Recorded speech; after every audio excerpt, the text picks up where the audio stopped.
తయారవ్వలేరు. ఒక వస్తువు ఉందనుకోండి, ఈ పెన్ను ఉందనుకోండి, ఈ పెన్ను దానంతట అదే తయారవదు. దీన్ని డిజైనర్ ఉంటాడు, దీన్ని డిజైన్ చేస్తారు ఏ విధంగా పెన్ తయారు చేయాలి.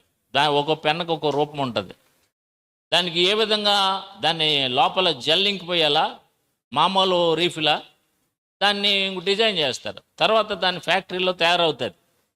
ఫ్యాక్టరీలో తయారైనప్పుడు దాన్ని జాగ్రత్తగా తయారు చేసి అప్పుడు బయట మార్కెట్కి పంపిస్తారు. దానికి అది తయారవుతుంది.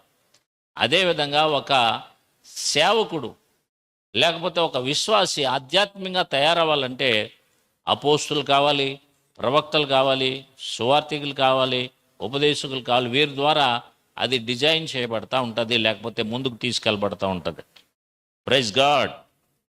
ఇప్పుడు ఇలాగున నిర్మాణం చేయబడిన తర్వాత అందరూ అపోస్తులత్వం కలిగి ఉండరు.